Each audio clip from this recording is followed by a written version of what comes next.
So hello बच्चों, आज हम क्लास 6 का चैप्टर नंबर 7 पढ़ेंगे, अर्बन एडमिनिस्ट्रेशन, शहरी प्रशासन। सो सबसे पहले तो हम देख लेते हैं कि इसमें हम क्या क्या पढ़ने वाले हैं। सबसे पहले हम देखेंगे परिचय कि शहरी प्रशासन क्या है, फिर देखेंगे इसके अंग कौन कौन से होते हैं, फिर इसमें कार्य क्या होते हैं, इसमें पैसे का स्रोत क्या है, मतलब पैसे कहाँ से आते हैं इसके पास, फिर समस्याएं क्या होती हैं शहरों में, उनका समाधान ये कैसे करती है, मतलब शहरी प्रशासन समस्याओं का समाधान कैसे करती है। फिर हम एक क्विक रिवीजन करेंगे कुछ पॉइंट्स में, और आखिर में 1 या 2 लाइन में निष्कर्ष यानी कि कंक्लूजन निकाल के इस चैप्टर का एंड करेंगे। ठीक है, तो सबसे पहले हम पढ़ते हैं शहरी प्रशासन का परिचय। ये इसकी हेडिंग होगी कि शहरी प्रशासन का परिचय। भारत में केवल गांव ही नहीं बल्कि शहर और कस्बे भी होते हैं। यहाँ पर क्या क्या कार्य होते हैं, तो शहरी प्रशासन के क्या क्या कार्य होते हैं। पानी से संबंधित व्यवस्था करना, सड़कें बनाना, सफाई रखना, कचरा प्रबंधन, कचरे का निपटान यानी अच्छे से हो, यानी कि हर घर का जो कचरा है या हर गली का कचरा है वो कब लेके जाया जाएगा, किस टाइम पे लेके जाया जाएगा, कहाँ लेके जाया जाएगा, ये सारा कौन रखता है ख्याल, शहरी प्रशासन। और फिर बिजली की समस्या, स्वास्थ्य संबंधी सेवाएं, ये सब के लिए कौन जिम्मेदार है, शहरी प्रशासन जिम्मेदार है। यानी शहरी प्रशासन में कौन, नगर निगम और नगर पालिका। ये हम आगे देखेंगे कि नगर निगम और पालिका में क्या अंतर होता है।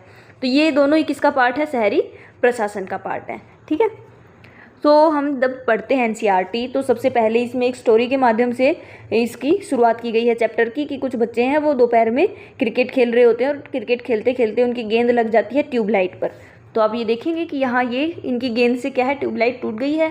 तो अभी बच्चे थोड़ी चिंता में हैं कि ट्यूबलाइट टूट गई तो इसको कैसे सही कराएंगे, कौन कराएगा, पैसे किसको देने हैं। तो इन सारे क्वेश्चंस का जवाब पाने वो गली में जाते हैं और आखिर में पहुँचते हैं यास्मीन खाला के पास, क्योंकि वो एक्सपीरियंस्ड हैं, उन्होंने नगर पालिका में काम किया हुआ है। तो वो पूछते हैं कि हम किसको पैसे दें। तो ऐसे शुरुआत होती है और वो बताती हैं कि हाँ, वो जब काम करती थी तो बिजली से संबंधित, क्योंकि ट्यूबलाइट किससे संबंधित है, बिजली से, तो बिजली से संबंधित कार्य नगर निगम में किया जाता है, और वो आगे जाके इस पर बात करेंगी। फिर इसके अंग देखते हैं, ये होगा यहाँ का दूसरी हमारी हेडिंग होगी, और ये इसकी सब हेडिंग्स होंगी। ठीक है, कि अंग कौन कौन से हैं, तो नगर निगम, नगर पालिका और वार्ड। तो देखो, नगर निगम क्या है, एक बड़ा शहर क्या कहलाता है, नगर निगम कहलाता है, बड़ा शहर। इसमें क्या है, चुने हुए प्रतिनिधि होते हैं जिनको पार्षद कहा जाता है, और अधिकारी होते हैं, ये मिलकर क्या करते हैं, नगर निगम का पार्ट बनते हैं। और एक, जैसे कि ये पूरा शहर है, ये नगर निगम है, तो इसमें अलग अलग क्या होंगे, पार्षद होंगे, और एक इनके ऊपर क्या होगा, मेयर होगा। तो ये क्या कहलाएगा, नगर निगम। पर नगर पालिका क्या है, ये साइज में इसके कंपैरिजन में क्या है, छोटा है। यहाँ पे क्या संरचना तो वही है कि प्रतिनिधि होंगे, क्योंकि मतलब लोग वोट देकर पार्षद को चुनेंगे और एक उनका मेयर हो जाएगा। तो ये तो नगर पालिका में भी है, पर डिफरेंस बस इतना है कि नगर निगम है वो साइज में बड़ा है और नगर पालिका है वो थोड़ा छोटा है। काम भी दोनों के सेम ही है, क्योंकि क्या काम है इनके, हम ऊपर बता चुके हैं, पानी, बिजली, साफ सफाई, कचरा प्रबंधन, ये सारे इनके काम होते हैं। फिर आता है वार्ड। वार्ड यानी क्या, ऐसा नहीं है कि पूरा जो शहर है, ये मान लो पूरा शहर है तो इसमें नगर पालिका बना दी तो कोई एक व्यक्ति है, इसमें अलग अलग वार्ड बना देते हैं, क्योंकि शहर भी बहुत बड़ा होता है, कोई एक व्यक्ति ये काम नहीं संभाल सकता कि हर मतलब बिजली, पानी, कचरा और ये सारी चीज़ें, मतलब सड़कें बनाना, सारी सुविधाएं देना, कोई एक व्यक्ति इन सारी चीज़ों को नहीं संभाल सकता। इसलिए क्या करते हैं कि वो ऐसे अलग अलग वार्ड बना देते हैं कुछ, मतलब ज़रूरी नहीं है यही पैटर्न हो। जैसे ये मान लो ये मतलब साइज़, पॉपुलेशन का साइज़ भी डिपेंड करेगा, सारी चीज़ें डिपेंड करेंगी, एरिया पे भी डिपेंड करता है। तो ये सारी चीज़ें, पर हम मान लेते हैं कि ये एक शहर है और इतने वार्ड्स में इनको बांट दिया, तो हर वार्ड का एक मेंबर होगा। ठीक है, तो प्रत्येक वार्ड से जनता अपना पार्षद चुनती है, और वो जो वार्ड में जो पार्षद चुना गया है वो नगर पालिका तक या नगर निगम तक समस्याएं पहुंचाता है। ठीक है, समझ आ गया। फिर आता है हमारा नेक्स्ट, नगर निगम के कार्य क्या होते हैं। नगर निगम और नगर पालिका के कार्य फिर कहूँगी सेम होते हैं। ठीक है, नगर पालिका और नगर निगम के सेम ही कार्य होते हैं, बस डिफरेंस क्या है इनका, साइज़। बड़ा शहर होगा वो नगर निगम और जो छोटा शहर होगा वो नगर पालिका। तो सबसे पहले क्या कार्य है, पानी की आपूर्ति कराना, क्या कार्य है? पानी की आपूर्ति कराना, यानी कि जितनी लोगों को ज़रूरत है उतना पानी उनको देना।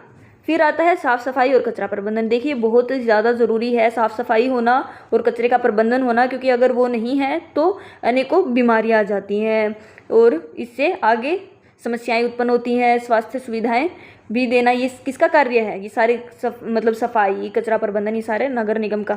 तो इसके लिए एक स्टोरी दी हुई है चैप्टर में, वो है गंगाबाई की। उसमें गंगाबाई का क्या होता है कि एक बार बहुत ही ज़्यादा ऐसे होता है कि कचरा बहुत ज़्यादा हो जाता है, गलियों में बदबू आने लग जाती हैं, बीमारियां फैलने लग जाती हैं। तो वो अपने पार्षद के पास जाती हैं और पार्षद आता है, बोलता है कि ठीक है मैं कल जाके बात करूँगा, आप मुझे एक एप्लीकेशन लिख दो। तो वो मतलब जाते हैं, एप्लीकेशन लिखते हैं, उसमें गली में मोहल्ले में जो लोग हैं उनके साइन वाइन कराते हैं और उनको देते हैं, पर कोई परिणाम नहीं मिलता उनको। तो फिर वो क्या आगे जाती है नगर निगम, नगर पालिका, आगे जहाँ भी जाती है वो उनके अधिकारियों को बोलती है कि देखिए आपके पास 2 दिन का टाइम है, आप ये सारी समस्या जो कचरे की हो रखी है, जिससे हमारे मतलब बच्चे हैं, बूढ़े हैं, जो भी हैं, हम सब सफ़र कर रहे हैं, क्योंकि इससे बीमारियां फैल रही हैं ना, तो आप इसको साफ़ सफाई करो। तो वो अधिकारी बोलते हैं कि हमारे पास तो इतने ट्रक नहीं हैं कि हम इन सब एरिया का समाधान कर सके साफ़ सफाई वाला ना। तो फिर वो बोलती हैं कि क्या सिर्फ गरीबों के लिए नहीं है, मतलब जो अमीर कॉलोनी होती हैं वहाँ पे तो साफ़ सफाई के लिए ट्रक है उनके पास, ठीक है, पर हमारे लिए नहीं है। तो वो एक वाजिब सवाल उठाती हैं और वो बोलती हैं कि देखो 2 दिन तक का टाइम है आपके पास, अगर अभी आपने ये साफ़ सफाई नहीं की तो हम नारेबाजी करेंगे और हमारा जो साफ़ सफाई है वो हमें चाहिए। तो 2 दिन तक तो कोई स्टैंड नहीं लिया जाता। तो फिर वो जाते हैं, वो गंगाबाई जो है वो अपने मोहल्ले के लोगों को इकट्ठा करती हैं, महिलाएं इकट्ठा होती हैं और अधिकारी के ऑफिस के बाहर जाके नारेबाजियां करती हैं और आखिर में परिणाम ये निकलता है कि साफ़ सफाई के लिए वहाँ पर सुचारू रूप से आने लग जाती है गाड़ी। तो साफ़ सफाई किसका काम है? ये नगर निगम और नगर पालिका का काम है। तो उनमें से फिर एक लड़की है, वो उठ के सवाल पूछती है, क्योंकि ये सारी स्टोरी कौन बता रहा है? यास्मीन खाला बता रही हैं बच्चों को, ठीक है। तो यास्मीन खाला से वो बच्ची पूछती है कि हमारे घर के पास, मतलब हमारे घर में जो 2-2 डस्टबिन रखे हुए हैं वो भी क्या गंगाबाई के का ही सुझाव है? तो यास्मीन खाला हंसती हैं कि अरे नहीं, ये तो नगर निगम का ही सुझाव है। क्योंकि क्या होता है कि जो वेट यानी कि जो गीला कचरा होता है और जो सूखा कचरा होता है वो अलग अलग कर देने से कर्मचारियों की क्या है हेल्प हो जाती है और उनका समय बचता है। क्योंकि ये दोनों मिक्स होंगे तो फिर उनको बाद में अलग किया जाएगा या फिर एक साथ ही उनको फेंक दिया जाएगा, जिससे कि आगे फिर जिस भी क्षेत्र में वो जाएगा वो कचरा जहाँ जाएगा फिर वहाँ पे फैलाव होगा बीमारियों का, ठीक है। तो इसलिए अलग अलग करके ये सारा फैसला ये है नगर निगम का ही था। तो ठीक है, इसी तरह से हमें पता चलता है कि साफ़ सफाई और कचरा ये प्रबंधन करना ये सारा काम है नगर निगम का। और फिर इसमें एक दे रखा है कि गंगाबाई किस बात का विरोध कर रही थी। तो ये मैंने आपको पूरी स्टोरी बताई है, ये इससे आपको पता चल गया कि साफ़ सफाई और कचरा प्रबंधन से संबंधित उनका विरोध था कि ये हमारे यहाँ पे होना चाहिए। फिर बताओ कि आपके हिसाब से गंगाबाई ने पार्षद के पास जाना क्यों सोचा? तो क्योंकि पार्षद को चुना है उन्होंने इसी काम के लिए ना, कि पार्षद का क्या काम होता है? यही तो काम होते हैं कि अपने क्षेत्र पे जो समस्याएं हैं उनका समाधान करें। तो समस्याएं तो कुछ भी हो सकती हैं, साफ़ सफाई है, पानी से संबंधित है, स्वास्थ्य से संबंधित है, कोई भी जो दिक्कत आती है उसको कहाँ किसको कहेंगे हम? क्योंकि हमने किसको चुना है? तो पार्षद को चुना है, तो इसीलिए उन्होंने पार्षद के पास जाना उचित समझा। अब जब आयुक्त ने कहा कि शहर में ट्रकों की संख्या पर्याप्त नहीं है तो गंगाबाई ने क्या कहा? तो मैंने आपको बताया था ना कि क्या कहा है कि अमीर कॉलोनी में ये व्यवस्था अच्छी तरीके से है, हमारी में ही नहीं है, तो क्या ये भेदभाव नहीं है?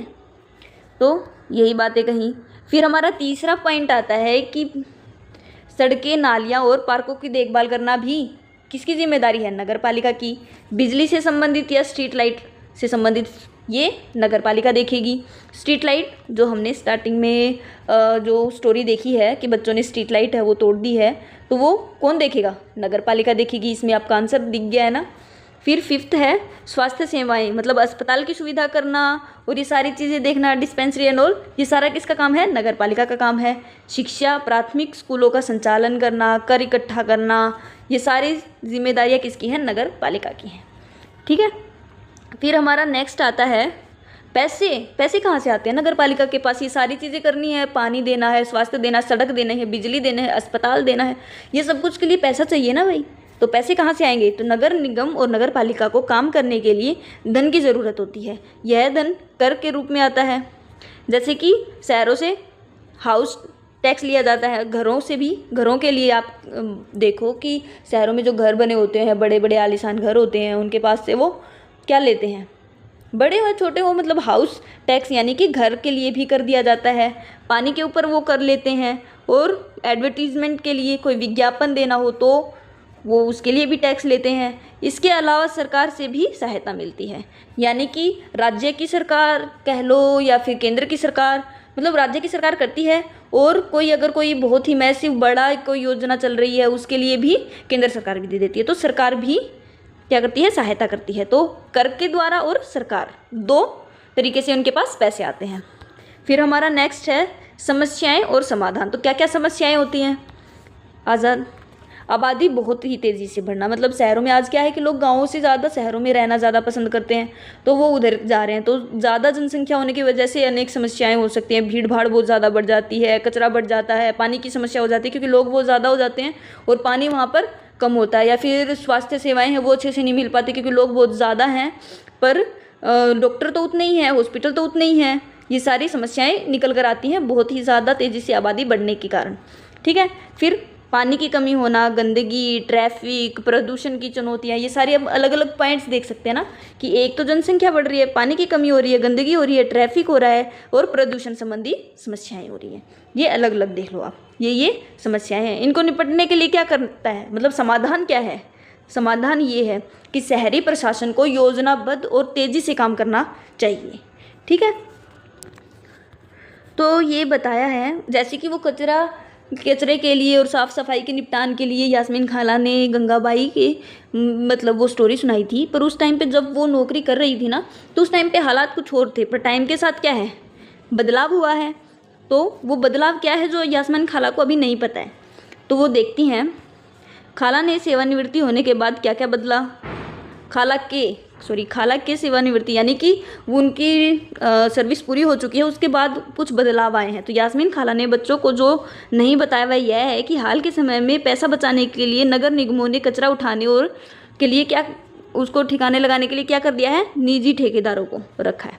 निजी ठेकेदारों को वो बोल देती हैं तो वो कचरा उठाते हैं, क्योंकि वो निजी काम है तो वो अपने पैसे के लिए क्या करेंगे, उनको टाइम पे पैसा चाहिए तो वो काम करेंगे। ठीक है। तो ये उनके टाइम पे ये नहीं होता था। तो अभी इससे हमें क्या पता चलता है कि कचरे का जो निदान है, जो निपटारा है, साफ़ सफाई है, वो अब निजी ठेकेदारों को दिया जाने लगा है। ये क्या कहलाता है, निजी लोगों को दिया जाना, किसी स्पेसिफिक इंसान को ये दिया जाना, ये क्या कहलाता है, निजीकरण। मतलब अब ये सरकार नहीं देखती, वो सरकार ठेका दे देती है किसी व्यक्ति को, तो वो देखता है। इसका मतलब है कि जो काम पहले सरकार के कर्मचारी करते थे अब वो निजी कंपनियां करती हैं। निजी ठेकेदार जिन मजदूरों को कचरा जमा करने उठाने का पर काम में लगाती है बहुत ही कम पैसा देती है। उन मजदूरों की नौकरी अस्थायी होती है। कचरा उठाने का काम काफ़ी खतरनाक भी होता है। अक्सर उनके पास अपनी सुरक्षा का साधन नहीं होता। अगर काम करते हुए वे घायल हो जाएं तो उनकी देखभाल करने वाला भी कोई नहीं है। ठीक है। तो अब देखते हैं हम लास्ट में कि मुख्य बिंदु क्या है, मतलब पूरे चैप्टर में हमने क्या पढ़ा है, हम कुछ लाइंस में देख लेते हैं। तो बड़े शहरों में क्या होता है, नगर निगम। छोटे कस्बों में क्या होता है, नगर पालिका। मेयर नगर निगम का प्रमुख होता है। ठीक है। तो सबसे नगर निगम यानी कि बड़ा शहर, इसमें मेयर क्या होगा, सबसे बड़ा होगा। ठीक है। फिर शहरों में वार्ड बटे होते हैं और वार्ड में पार्षद चुना जाता है। जैसे कि ये वार्ड है, ये वार्ड्स में बांट दिया, तो यहाँ एक पार्षद होगा, पार्षद ये यहाँ पे क्या है, पार्षद बना दिए हैं। कार्य क्या क्या है, तो पानी से संबंधित, सफाई से संबंधित, सड़कें बनाना, बिजली और स्वास्थ्य, शिक्षा, ये सारी चीज़ें देखना क्या नगर निगम के कार्य हैं। धन कहाँ से आता है, टैक्स और सरकारी सहायता से आता है। शहरी प्रशासन का उद्देश्य, शहरी प्रशासन का उद्देश्य है शहरवासियों को बेहतर जीवन देना। ठीक है। तो क्या इनका उद्देश्य क्या है, ताकि लोगों का वहाँ अच्छा जीवन बीते, उनको सारी सुविधाएं मिलें। कौन सी सुविधाएं मिले, जो इनका कार्य है, यानी कि क्या सुविधाएं, पानी, सफाई, सड़क, बिजली, स्वास्थ्य, शिक्षा, ये सारी सुविधाएं देना ही इनका उद्देश्य है। तो लास्ट में हम देखते हैं निष्कर्ष कि इस पूरे चैप्टर में हमें क्या सीख मिलती है। तो शहरी रोजगार प्रशासन हमारी रोज़मर्रा की ज़रूरतों को पूरा करता है और नागरिकों की समस्याओं का हल करता है। ठीक है। क्या करता है नगर निगम? रोज़मर्रा की ज़रूरतों को पूरा करता है। और रोज़मर्रा यानी डे टू डे लाइफ, हमारी जो भी हमें ज़रूरत होती है, पानी की ज़रूरत होती है, बिजली की ज़रूरत होती है, हेल्थ संबंधी या एजुकेशन के रिगार्डिंग कुछ भी हमें ज़रूरत होती है, वो सारी चीज़ें प्रोवाइड करना किसका काम है? तो ये नगर पालिका, नगर निगम का काम है। और जो भी हमें कोई साफ़ सफाई से संबंधित या कुछ भी सड़कें टूटना या कुछ भी समस्या उत्पन्न होती है, उसका निदान करना यानी उसकी समाधान करना, ये किसका काम होता है? उसका हल करना किसका काम होता है? नगर पालिका का। तो इस पूरे चैप्टर में यही था। मैं उम्मीद करती हूँ आपको समझ आया होगा। Thank you.